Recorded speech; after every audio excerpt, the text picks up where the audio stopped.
Internet, what's up? Happy President's Day. If you celebrate it, I'm Christiane Cordero. This is the 734 from WCCO. We know most of you are about to head out the door. Maybe you're going to run some errands today. Maybe you're heading to work, like me. Let's get you started with today's weather. We're going to see the clouds today. There's a snow shower chance later this afternoon. That's what Riley O'Connor told us this morning. And he said that it's primarily in southern Minnesota, south of the Twin Cities. Turning breezy later tonight, and then word on the street is we're going to have some more sunshine back later this week, but we'll get there when we get there, right? All right, now let's talk about this. There are people in this techie world we live in who still prefer paper maps. Both Google Maps and Apple Maps have just rolled out updates. They're faster, more accurate, prettier.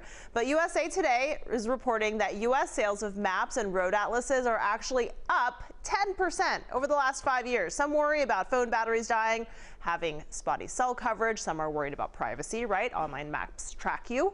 Paper maps are great for planning a trip, and they're super cute. You can't hang a Google map on your college dorm, now can you? So what do you think? Those watching on Facebook, leave a comment right here. Do you use paper maps? Do you use them for decoration? Do you use them for utility? Let us know. We'll read through a few of those comments in just a moment. More than 300 Americans evacuated from the coronavirus-infected cruise ship. They're back in the U.S. now. 2 flights with passengers from the Diamond Princess touched down overnight. 1 flight landed at a military base in Northern California, the other in San Antonio, Texas. Health officials say 14 people on the flight to California tested positive but did not have symptoms.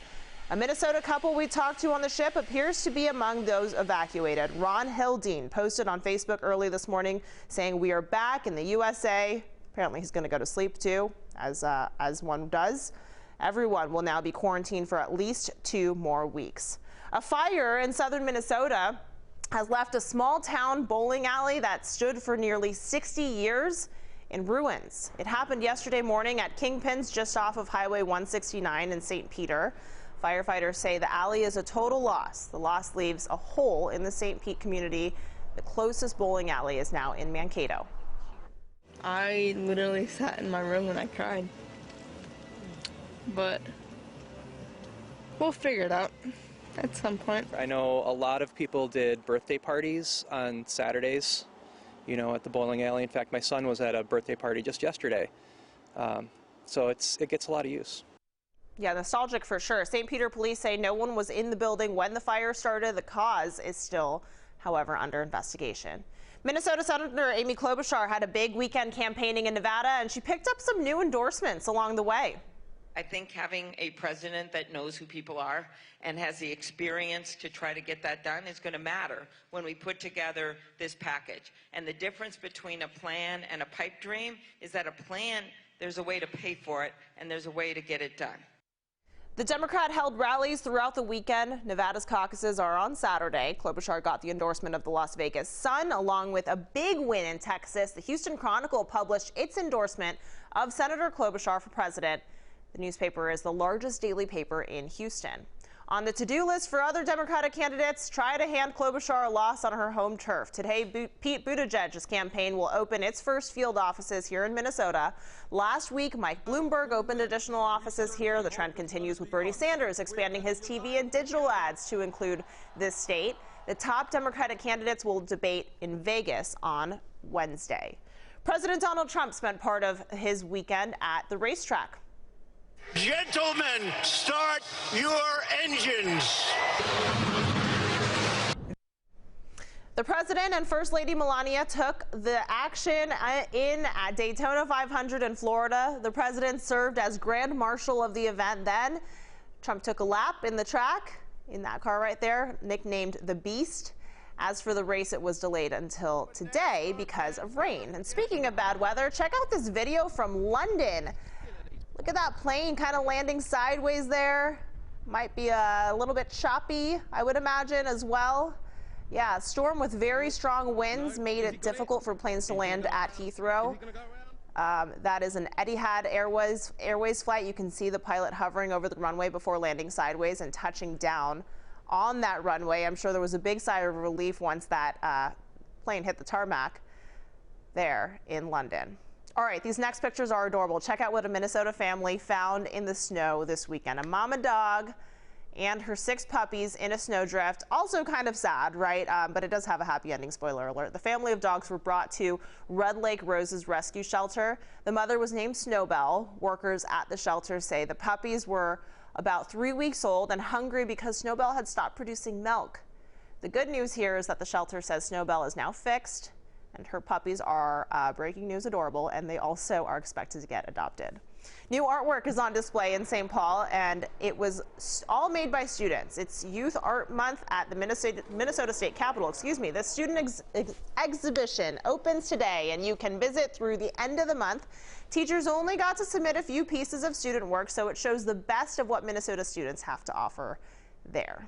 Right now, a Minnesota Air Force veteran is traveling 1,700 miles south on foot. Jerry Meadows is going to Jacksonville to the Wounded Warriors Project headquarters. It's all to help raise money and awareness for other veterans. I want veterans to know that, there are still people out there that's willing to do such things in order to keep them in a positive direction. It's not just his oxygen tank in tow. His wife isn't far behind. Now she has their van picked full of supplies, but at the first trip, it came at a bit of a shock. I think he's nuts, but that's my opinion. When he told me about it, I said, "You got to be kidding." Nope, not kidding. Meadows plans to arrive by September or October. He's walking around 10 to 14 miles a day. Amazing stuff there. All right, Twins spring training ramps up in Fort Myers, Florida today. Pitchers, catchers have been hard at work for the past week. Well, today the rest of the team will join them. The Twins will face the Minnesota Gophers on Friday. Then opening day is April 2nd against Oakland at Target Field. A new Arbys ad is campaigning against McDonald's and trolling them quite a bit on their signature fish sandwich ahead of Lent. Take a look. Ours are 2 for $6. Theirs is, oops, there it goes, who cares anyway? Yeah, Arbys ad blitz started over the weekend, really leaning into that Catholics and Christians demographic who give up meat during Fridays leading up to Easter. This fish fight is not the first beef between the two. Not sorry about that pun. Last year, Arbys and McDonald's engaged in a chicken sandwich war. All right, let's get back to today's talker. We're bringing in WCCO's digital guy, Cole. Cole, what are people saying about the maps that they use? Is it on the phone, on the paper? We've got a lot of varying comments. We got Becca saying, I haven't used a paper map in years. I should get one. It would be nice for reference, actually. We have Annette saying, I prefer Google Maps. So much easier finding my way around. And then we have Andrea saying, paper maps were always too much for me, so Google Maps saves me quite often. We have full tech adapters on our technical pages today, exactly. Our digital pages today. Then we have Guy saying, good luck getting Google Maps to load after an EMP, and the grid goes down. Guy 100% strikes me as a paper maps kind of guy. And then we have Becca just saying, I've had my GPS go wonky on me, and yeah, so there's not perfect. What does amaze me, because I mean, when I'm just basically navigating, I use the digital maps for sure, but it's fun getting paper maps, whether it's just for appearance or whatever else.